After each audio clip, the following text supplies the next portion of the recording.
lo que predomine tiene que ver con el discurso y la interacción, pero también la parte visual, que estamos en una época en la que lo audiovisual es lo preponderante, desde lo que se refiere al cine, desde lo que se refiere a las series, todo lo que es el mercado de distribución de lo que es la ficción, a través de canales de streaming como Netflix o Flow, etcétera, etcétera, está predominando lo que es la cultura masiva, popular. Entonces está bueno también que la radio se vaya ayornando, que vaya apareciendo instancias y espacios en realidad como 1925, que estamos desde hoy, que nos permita o que hayan hecho la apuesta de agregar la parte audiovisual a lo que es la difusión radial, que se complemente.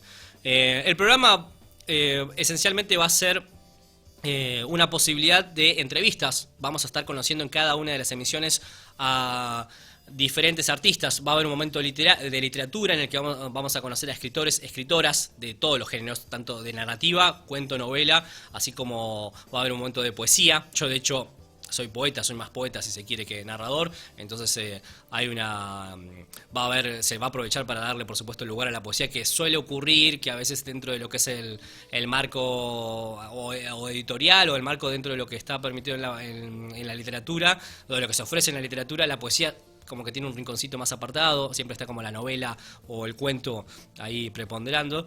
Y también vamos a tener momentos de música hoy mismo en esta emisión. De hecho, en el último tramo vamos a estar entrevistando una banda que va a venir a tocar también. Va a ser un show acústico. Va a haber un momento de teatro, va a haber un momento de cine. Entonces, en cada viernes la idea es poder charlar con diferentes artistas de diferentes facetas del arte, y también ir desmenuzando su obra, no solo conocer al artista en sí, sino también lo que es ya sea una obra de teatro en particular, una novela en particular, un libro de poemas en específico, y a partir de eso ir difundiendo e ir participando de lo que es este movimiento cultural. Vamos a arrancar con el primer entrevistado. Vamos con eso. Todos somos parte de un juego, pero solo decimos la verdad cuando no hay vuelta atrás. Escuchemos la apuesta del siguiente invitado. Entrevista. En Nada que Ganar. Ahí va, y ahora estamos con Gustavo Espinosa. ¿Cómo estás? Hola, ¿qué tal? Encantado de estar contigo. Bueno, buenísimo. Inaugurando. Ahí va, qué bueno, ¿no? Estar como arrancando, primer invitado de la primera emisión del programa. Y ya que estábamos hablando acerca de lo que era la literatura, particularmente hoy vamos a estar hablando de China es un frasco de fetos, que se publicó por Alto Pogo. Y lo que sucedió está bueno comentarlo cómo es la dinámica, porque me enteré por una cuestión, se dio una necesidad, de hecho, de aprovechar la oportunidad de entrevistarte, porque sos uruguayo, vivís en Uruguay. Sí. Y te ibas en unos días, te estabas por ir el domingo, te vas a ir el domingo de mañana, sí. Entonces era aprovechar esta emisión o tal vez no sé cuánto, ¿qué tan seguido venís para depende, Argentina? siempre con cuestiones literarias, una vez por año vengo. Ah, bueno. Más o menos, ¿no? Sí, bueno, igual, hubiese Sí. que esperar hasta el 2020. No, estuvo bueno. Y en una de las instancias, de hecho, estás viniendo de ahí, que tiene que ver con la que es la difusión de la literatura, que es muy importante y que cada vez es más amplia, tiene que ver con la Feria de Editores, y de hecho vos estás viniendo ahora del CONEX. Exactamente, estuve una charla ahí con con colegas, con una escritora colombiana y un escritor chileno, pero básicamente estoy realmente deslumbrado como público, ¿no? Uh-huh. Porque nosotros los uruguayos venimos de otras dimensiones, ¿no? Somos bastante provincianos, todo es más chiquito por allá. Y en particular yo vivo en un pueblito del interior del Uruguay. Había estado, sí, en la feria del libro, de la rural, etcétera. Pero el público, la cantidad de propuestas editoriales independientes, la excelente calidad gráfica de los libros, que ha crecido exponencialmente, me parece. Yo no sé qué habrá dentro, pero de todos los libros, ¿no? Pero es sumamente seductor.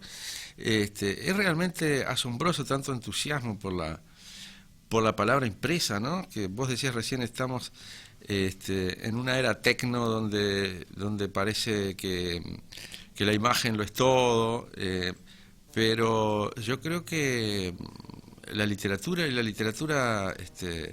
en formato libro se valoriza mucho en toda esta movida, porque viste que cada libro es curado, digamos, como un objeto en sí mismo, con muchísimo cuidado.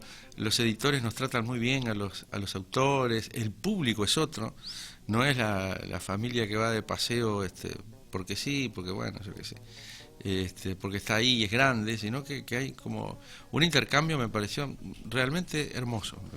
Está bueno mencionar este fenómeno que decías de lo que es la FED, que el año pasado fueron 11.000 personas y se estima que este año van a haber más, incluso recorriendo este viernes, mañana y hasta el domingo 4 de agosto, hasta las 21 horas va a estar disponible la entrada libre a lo que es... Eso es muy importante también, ¿verdad?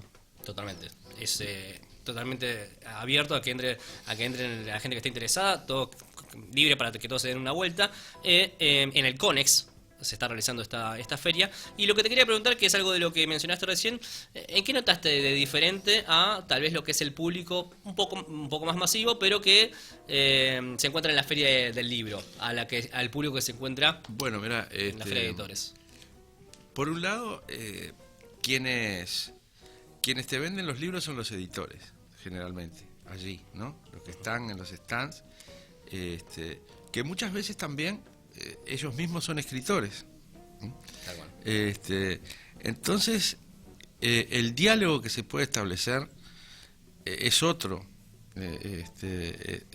Y me da la impresión, es una impresión, yo estuve hoy un buen rato, pero que pienso repetir mañana además, me da la impresión que es un público más interesado, que ya sea en las propuestas específicas de tal o cual editorial, o sea, estará el sector que va hacia el cómic, hacia el ensayo político, filosófico, hacia la ficción, hacia la poesía, pero la gente se encuentra, hay preguntas, hay respuestas, hay intercambio, ¿no?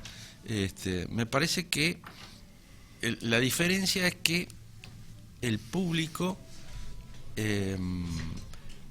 va allí en busca de literatura, y escapa un poco de la cultura del entretenimiento, de la cultura de masas que también se ha hecho con el libro como formato también en esos otros eventos más grandes y más enajenados por el marketing, como pueden ser otras ferias con multinacionales, etcétera.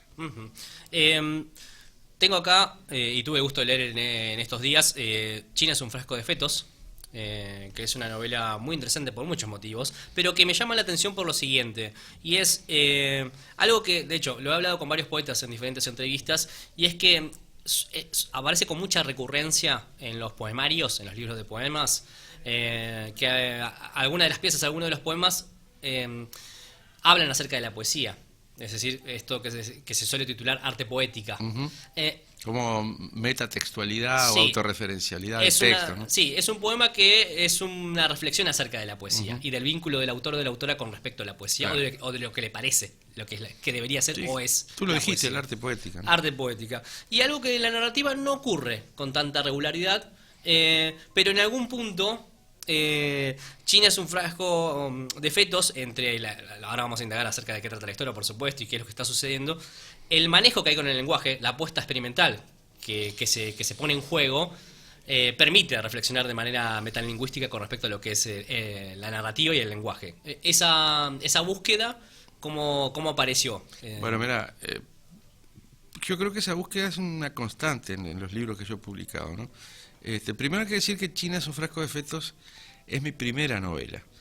Yo la publiqué, yo la terminé de escribir en el 91, estuvo mucho tiempo inédita, no encontraba editor en Uruguay, hasta que se publica en 2001, en una editorial pequeña allá que se llama H Editores, se llamaba. Y luego Marcos Almada de Alto Pogo se interesó por mi obra, pero como la editorial de Montevideo, que es la que he publicado mis otras novelas. Está distribuyendo también en Buenos Aires y en otros lugares de Argentina. Entonces esta es la única que quedaba fuera de y bueno, desoyendo el consejo de Bioy Casares, que dice que hay que tachar los primeros libros de la lista de las obras completas, yo me dejé vencer, no sé si por la desidia o la vanidad, y se publicó acá. O sea que quiero decir que es un libro no solo primerizo, sino algo diferente, quizás más barroco, más sobrecargado que el resto de mis libros. Pero dos cosas. Es esa intencionalidad poética de darle al lenguaje una cierta intensidad, una cierta cargazón, si se quiere, está presente, yo creo que es esencial en mi arte poética, justamente, o en el modo en que yo concibo la literatura que prefiero hacer, ¿no? Y está presente en todos mis libros, aunque creo que en un grado mayor, más acrobático, si se quiere, en China. Y en todos ellos también, quizá en un grado mayor que en China, la reflexión metanarrativa o metalingüística, es decir, el relato que reflexiona o enuncia cosas sobre sí mismo, digamos, ¿no? Y yo creo que por lo menos a mí, quizás un poco de formación profesional, pues yo trabajo como profesor de literatura, pero creo que uno ha perdido la inocencia, que todos deberíamos haber perdido la inocencia en cuanto al uso del lenguaje, ¿no? Como instrumento, como materia, y bueno, terminamos escribiendo sobre el lenguaje mismo, sin que sean, creo yo, mis novelas, eso que a finales de los 60 se llamaba novela de lenguaje, y que llevó a nuestro prócer Juan Carlos Onetti a reflexionar.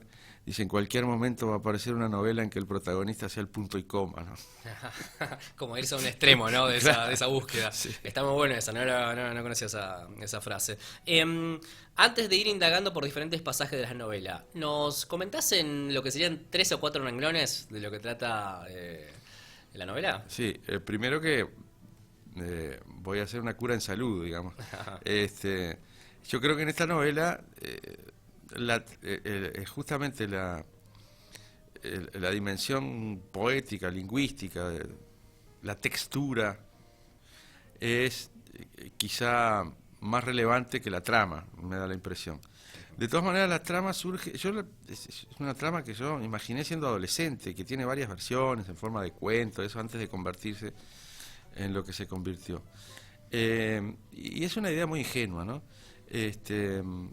Parte de concebir la relación entre cordura y locura como una especie de cuestión estadística. Es decir, el poder señala que los cuerdos son una especie de mayoría, ¿no? Son una mayoría.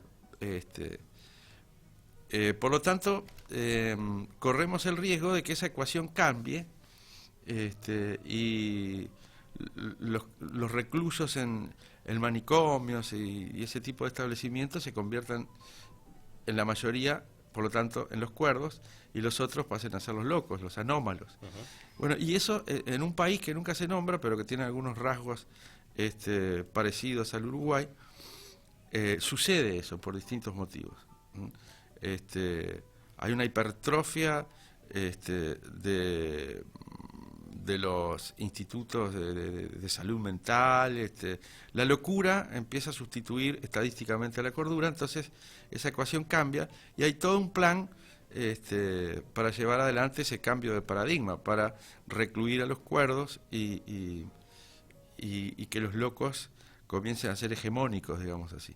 Entonces la idea del libro, que sería una cosa muy coral, muy orquestal, lo focalizo en lo que sucede en un pueblito bajo esas circunstancias. Muy bien. Una de las cosas que sucede en todo ese contexto que mencionaba recién Gustavo y que me pareció muy interesante, tiene muchas líneas de contacto con esta impronta predominante de lo que es jugar con el lenguaje y que haya un desafío metanarrativo, y es que el protagonista, que no tiene nombre, que es él, que va apareciendo, es un geómetra. Sí. Entonces todo el tiempo está tratando de articular o de descifrar, y dentro de lo que es el marco o de lo que es un criterio súper racional lo que está sucediendo, y se presenta ante esa dificultad ante gente que su diálogo es absurdo, y ese desafío desde una racionalidad extrema a tratar de articular o de descifrar lo que está sucediendo en un contexto, como que mencionabas, De penuria. de locura y de penurias. Penuria material, intelectual y espiritual, ¿no? Sí, es una situación quimérica muy interesante, que va de la mano de lo que decíamos recién de la utilización del lenguaje en la novela. Bueno, fíjate vos que ese personaje, que es una especie de psicópata de la hiperracionalidad, ¿no? Todo quiere metabolizarlo en modelos geométricos, y él termina convirtiéndose en poeta. Su uso del lenguaje termina siendo poético ante esa realidad que él no puede resolver con sus modelos racionales, ¿no? Y de ahí que las partes en primera persona donde yo creo que se alcanza la mayor densidad poética, y no estoy usando el término poético acá como elogioso necesariamente, sino técnicamente, digamos, donde el lenguaje se vedetiza y se vuelca sobre sí mismo, es en ese lenguaje del geómetra que a priori detestaba la poesía y prefería combatirla, digamos. Totalmente, justamente lo que tiene la poesía, a diferencia del lenguaje matemático, es que sus sentencias no son inequívocas, claro, o explícitas, sino que permite un margen de interpretación al lector o a la persona que está escuchando. Entonces se le iba por la tangente, claro, su propuesta original. Claro, ese antihéroe de la novela termina resignándose a su fracaso de geometrizar la realidad ante justamente un mundo que lo desborda, que desborda su lenguaje, digamos, sus abstracciones. Octavio Paz decía que la revolución es la geometrización de la revuelta. Bueno, él no puede geometrizar el mundo que lo desborda, que lo abruma, ese mundo enloquecido. Y de ahí que se transforma en un personaje medio trágico, ¿no?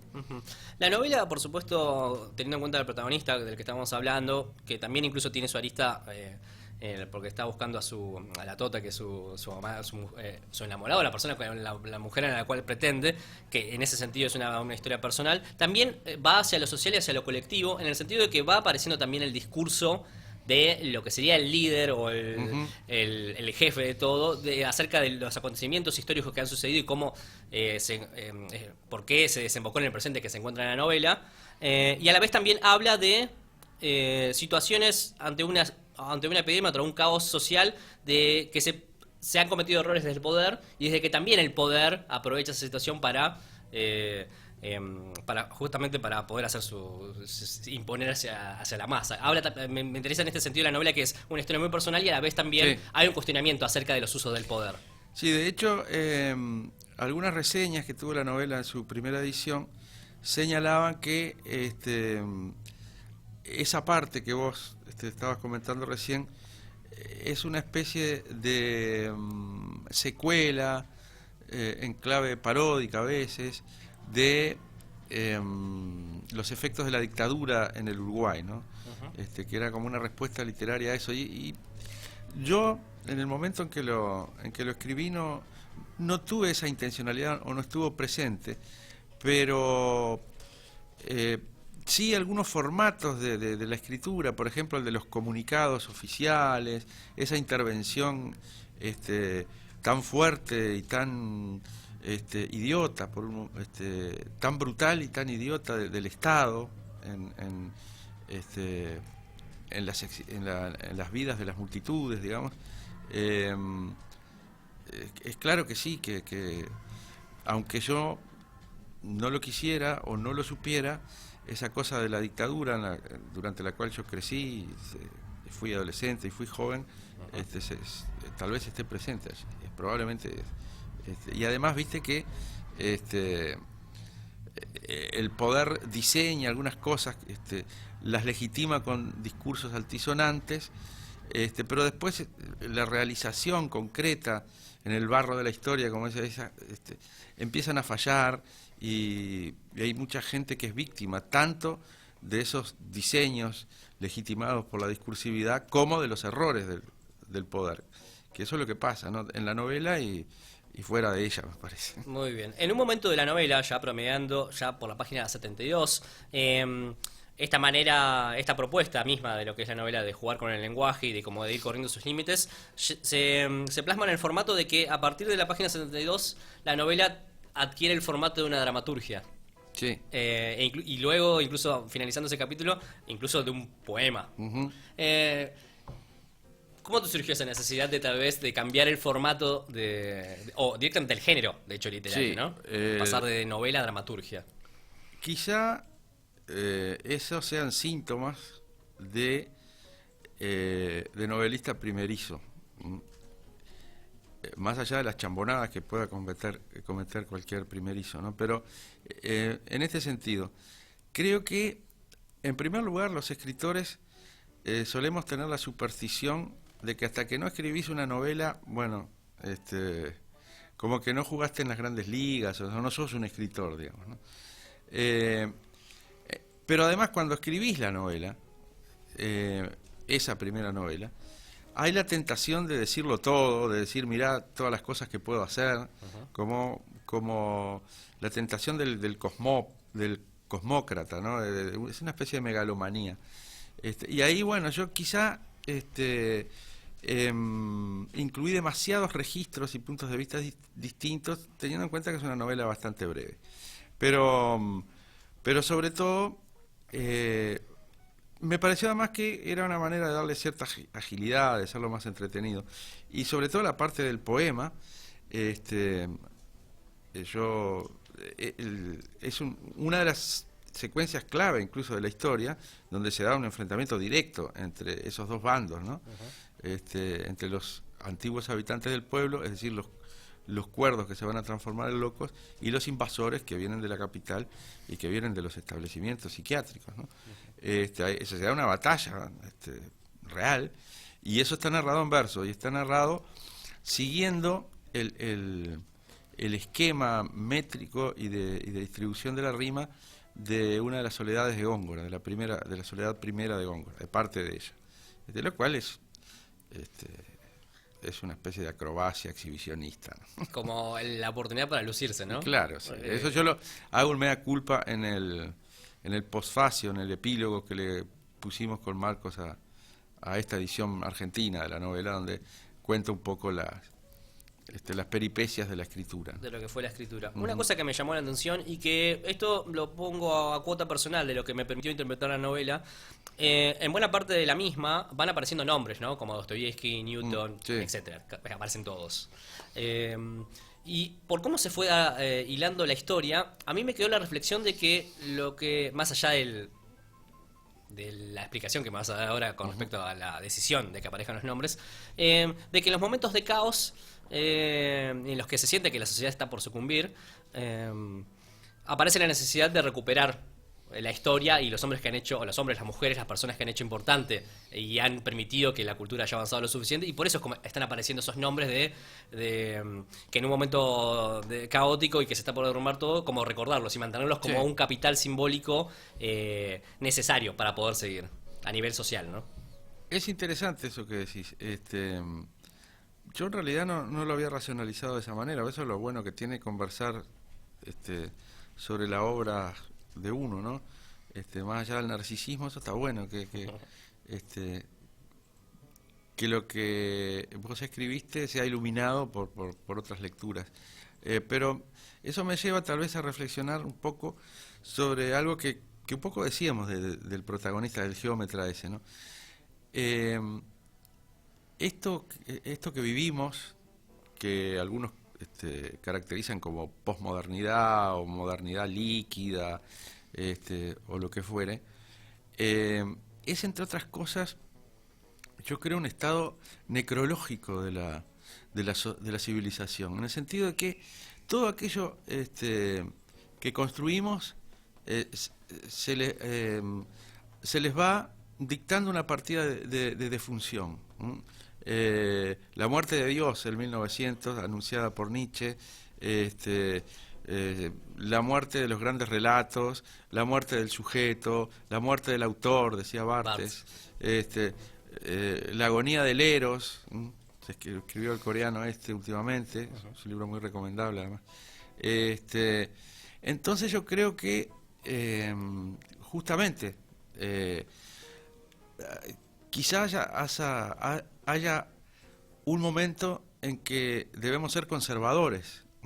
Yo creo que fue Oscar Alemán era el guitarrista, Jorge Alemán, o Jorge Alemán, no sé cómo se pronuncia, el psicólogo y filósofo argentino, dijo alguna vez que en estos momentos ser de izquierda es ser conservador. El tema es que hay que ver qué es lo que queremos conservar. Entonces, de pronto se trata de no liquidar alegremente todas esas construcciones civilizatorias que están de repente resumidas metonímicamente en esos grandes nombres que vos mencionaste ahí, que aparecen, sí, 2x3 en la novela. Aparecen todos. Bueno, buena parte, ¿no?, de la gente que ha aportado a la cultura. En estos días vas a, ya finalizando, vas a ir a la FED mañana también, vas a hacer una vuelta. Sí, pero mañana voy a estar comprando libros y charlando con amigos y todo eso. Con gente del público. Bueno, la verdad que la novela está buenísima. Vamos a hacer el chivo también, por supuesto. Va a estar en la FED. Sí, ya está. Ya está, de hecho. Hoy ya está. Hoy empezó la FED.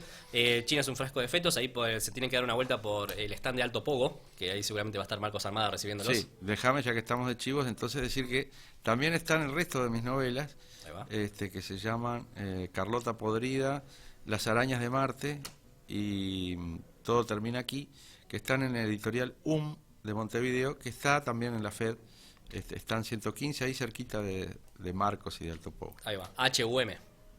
Sí, HUM. Muy bien. Bueno, muchas gracias por haber venido, Gustavo, la verdad que un gustazo. Bueno, para mí también. A mí me gusta hablar de literatura siempre, aunque me da un poco de pudor hablar sobre mi literatura. Así que otro día vamos a venir a hablar de la tuya. Listo, perfecto. Cuando vengas el año que viene me propongo a tener una novela lista. Bueno, vamos a un tema y volvemos.